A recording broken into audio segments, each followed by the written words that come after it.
이렇게 손을 떨고 이런 증상이 나타나는데 뇌전증의 증상은 어떻게 됩니까? 지금 말씀하신 증상이 가장 전형적으로 잘 알려져 있는 뇌전증의 증상입니다.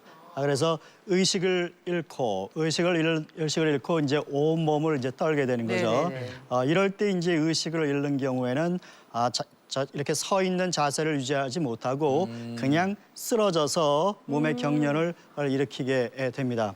그렇지만 의식을 잃는다 하더라도 쓰러지지 않고 의식만 잠시 잃는 뇌전증이 상당히 많습니다. 그래서 식사를 하는 중에는 숟가락으로 국만 이렇게 휘젓는다든지 젓가락으로 하나의 반찬만 자꾸 잡으려고 한다든지 그때 옆에서 이름을 부르면서 너 왜 그러니 물어보면은 환자는 거기에 대해서 적절한 반응을 하지 못하고 주위에서 나한테 그런 걸 물어봤는지도 모르고 그건 쓰러지지도 않고 하니까 가족과 같이 가까운 사람들이나 뇌전증 증세가 있었구나 그렇게 알지 다른 사람들은 모르는 그런 경우가 있습니다.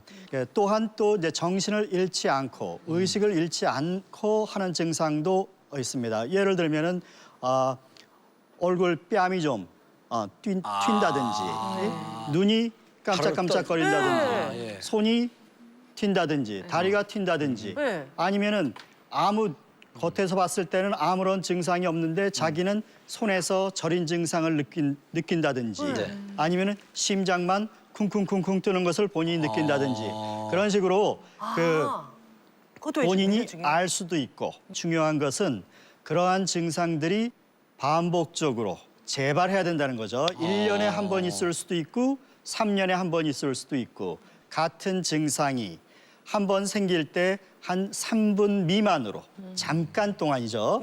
잠깐 동안 재발하는 경우는 우리가 이제 뇌전증이라고 그럽니다. 그래서 요약을 하면은 정신을 잃을 수도 있고 안 잃을 수도 있고 자기가 다 기억하면서 잠시 이상한 증상이 생겼다가 없어지면 뇌전증의 증상으로 우리가 얘기를 할 수가 있습니다. 근데 교수님, 저희는요, 이제 녹화하다가 피곤하면 막 눈 밑에가 막 떨리면은, 눈 떨려. 근데 피곤해서 이게 한 달 정도 됐어. 이러면, 야, 마그네슘 먹어라. 막 이러거든요. 근데 피곤해서 그런다고. 그리고 저 같은 경우에는 윗 입술 왼쪽이 이렇게 약간 이렇게 마비가 오는 것 같은 게 지금 한 3주째 됐어요. 그래서 아까 교수님한테도 여쭤보긴 했는데 그런 것도 뇌전증인가요?